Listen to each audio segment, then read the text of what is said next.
Have a good day, class 10 student.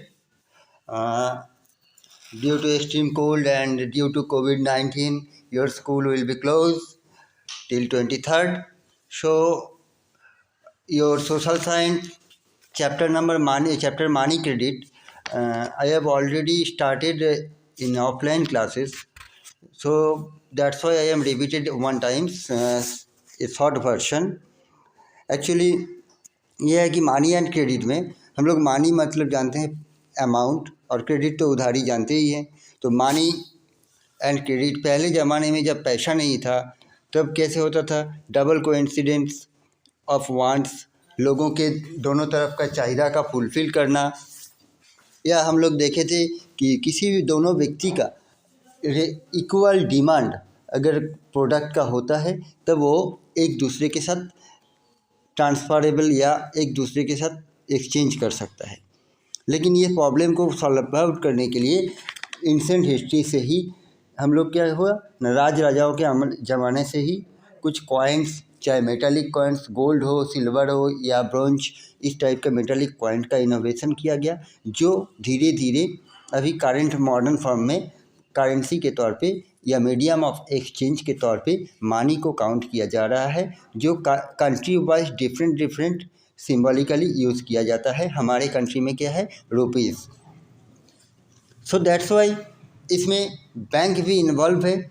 और bank क्या है न, बैंक एक ऑर्गेनाइजेशन से जो होल्ड कर रहा है, लोगों का अमाउंट कलेक्ट कर रहा है। हम लोग बैंक में अमाउंट डिपॉजिट कर रहे हैं, हमारी जो एक्स्ट्रा अर्निंग है उसको डिपॉजिट करते हैं, और उसमें से बैंक क्या करते हैं, उस अमाउंट को हमें जमा करने के बदले में एक परसेंटेज ऑफ इंटरेस्ट प्रोवाइड करते हैं, और उसी अमाउंट को बैंक लोन में मतलब मार्केट में फिर दोबारा रीसेंड कर देते हैं, उसमें से बैंक को इंटरेस्ट मिलता है।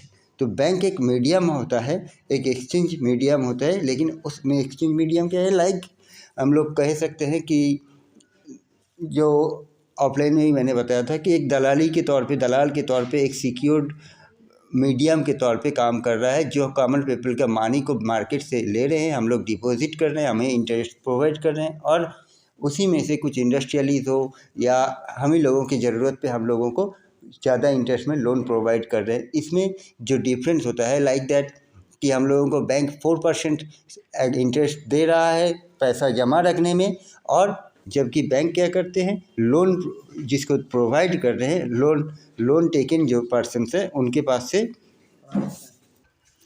और क्या देखें ना, बैंक ने एक डिपॉजिटर्स और एक क्रेडिटर्स दोनों के मीडिएटर के तौर पे काम कर रहा है।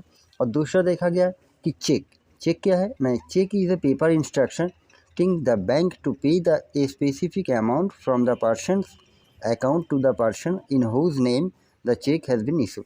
चेक क्या है, चेक एक पेपर इंस्ट्रक्शन है जो बैंक में अकाउंट होल्डर क्या कर रहा है, बैंक को इंस्ट्रक्शन दे रहा है कि एक स्पेसिफिक अमाउंट प्रोवाइड करने के लिए किसको ना, जिसका नाम चेक के ऊपर लिखा हुआ है उनके अकाउंट में। ये हम लोग जान चुके हैं। नाउ नेक्स्ट हम लोग ये भी देखें कि लोन एक्टिविटीज़ क्या है, बैंक लोन कैसे देते हैं। बैंक में जितना अमाउंट आता है उसका 15% बैंक अपने इन हैंड कैश के तौर पे एक ब्रांच में हो या बैंक अपने पास रखते हैं, बाकी अमाउंट लोन प्रोवाइड करवा देते हैं अदर इंडस्ट्रियल सेक्टर में या अदर्स इकोनॉमिक एक्टिविटीज़ में। Now today we are starting to different credit situation. A large number of transactions in our day-to-day activities involve credit in some form of others. Credit means loan, refers to an agreement in which the lender supplies the borrowers with money, goods or services in return for the promises of future payment. Credit क्या है, उधारी। क्यों, actually in general sense में अगर हम लोग देखेंगे कि हम लोग क्या क्रेडिट लेते हैं, चाहे मैं लूँ या कोई भी है, हम लोग क्या करते हैं कि एक पर्सन के पास या लेंडर के पास जाते हैं, जाके चाहे गुड्स हो, कोई भी प्रोडक्ट हो, मानी हो, हम लोग एक प्रॉमिस देते हैं कि इन फ्यूचर में उसका पेमेंट हम लोग करेंगे। इस प्रॉमिस के तौर पे हम लोग उनसे गुड्स हो, प्रोडक्ट हो या मनी या सर्विस हम लोग टेक ओवर करते हैं। तो नंबर 1 यहाँ पर एक एग्जाम्पल के तौर पे समझा दिया जा रहा है festival season.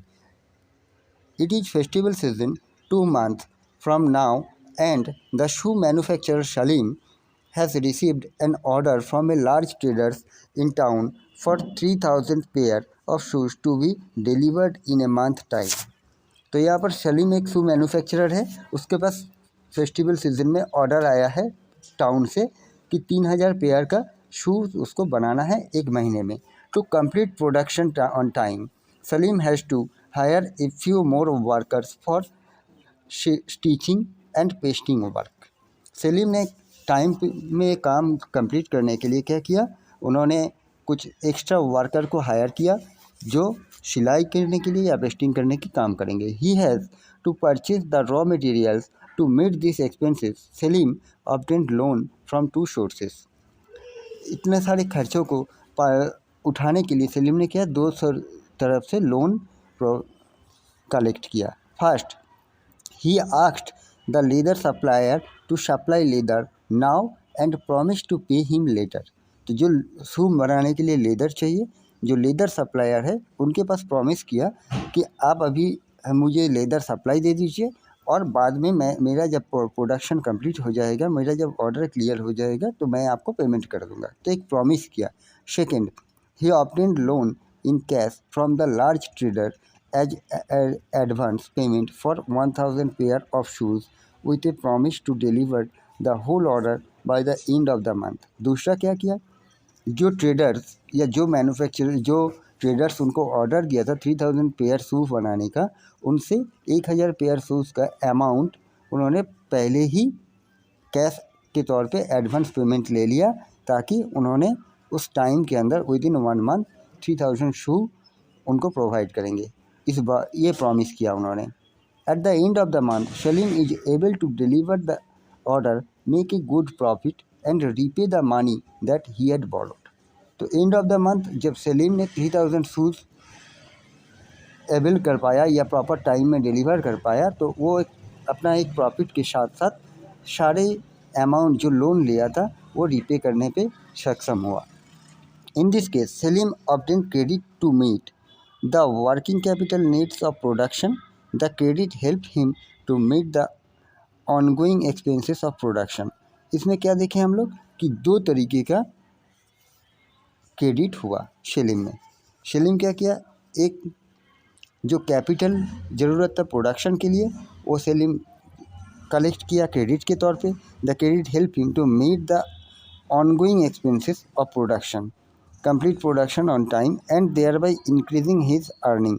Credit therefore plays a vital and positive role in this situation. तो इस सिचुएशन में हम लोगों को ये दिखाई दिया कि अगर सलीम के पास अमाउंट नहीं होता, उसको क्रेडिट नहीं मिलता, तो सलीम ये प्रोडक्ट सलीम के हाथ से चला जाता। तो सलीम ये प्रोडक्ट उधारी के तौर पे प्रोडक्ट बनाया, उधार लेने के बाद प्रोडक्ट बनाया, उसको प्रॉफिट भी हुआ और उस प्रॉफिट के साथ साथ उसका बिजनेस भी इंक्रीज हुआ। Now Shabna's problem number 2। Sapna a small farmer grows groundnut on her 3 acres land. She takes a loan from the money lender to meet the expenses of cultivation, hoping that her harvested would help repay the loan. सपना एक small farmer जो अपने agriculture land में या cultivated land में ground नट का agriculture किया, cultivation किया और उन्होंने लोन लिया किससे ना, मनी लेंडर से। मनी लेंडर से नॉर्मली लोन लेना कितना हानिकारक है हम लोग इससे प्रीवियस क्लास में प्रीवियस चैप्टर में भी देखे थे। तो मनी लेंडर से उन्होंने लोन लिया, उन्होंने ये सोचा कि अगर अच्छा क्रॉप हो जाएगा तो वो लोन रीपे कर पाएंगे। दो सपना crop is midway through the season, the crop is hit by pest and the crop fails. But midway में बीच रास्ते में क्या हुआ, क्रॉप्स फेल हो गया वेरियस चाहे सीजनिकल रीज़न में हो या कुछ कारण वो क्रॉपिंग्स उसका फेल हो गया। थ्रू सपना sprays her crop with expensive pesticides. It make little differences. She is unable to repay the money lender and the debt grows over the year into a large amount. सपना क्या क्या कोशिश किया अपना agriculture field में pesticides या expensive pesticides को spray करने के बाद भी अगर कुछ कल्टीवेशन हो जाए, लेकिन इसके बाद भी वो अनेबल हुआ, असमर्थ हुआ एग्रीकल्चर फुलफिल करने में। तब जाके सपना ने मनी लेंडर से जो लोन लिया था या जो अमाउंट उधार के तौर पे लिया था वो प्रीपे नहीं कर पाए और साल के बाद 1 साल बाद वो अमाउंट बहुत ज़्यादा हो गया। Next year Sapna takes a fresh loan for cultivation. अगले साल सपना ने क्या किया, फिर से एक लोन लिया कल्टीवेशन के लिए। It is a normal crop this year, एक नॉर्मल क्रॉप के लिए। But the earning are not enough to cover the old loan. लेकिन जो भी इनकम हुआ वो पुराना लोन को कवर करने के लिए पॉसिबल नहीं था। शी इज कॉट इन डेब्ट। She has to sell A part of the land to पे ऑफ द डेब्ट। शी इज कॉट इन डेब्ट।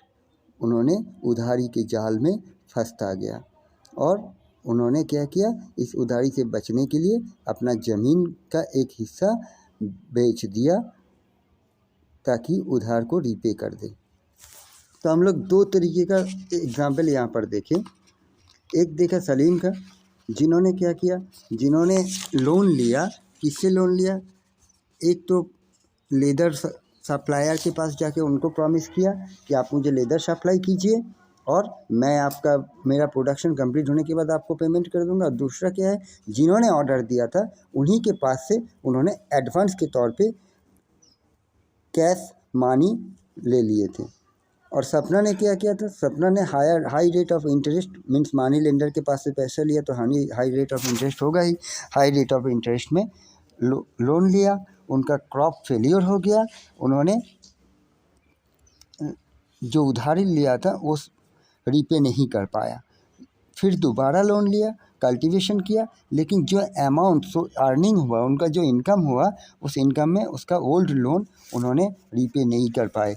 तो कर्ज के अंदर उन्होंने जो कर्ज होता है उसमें डूब गए।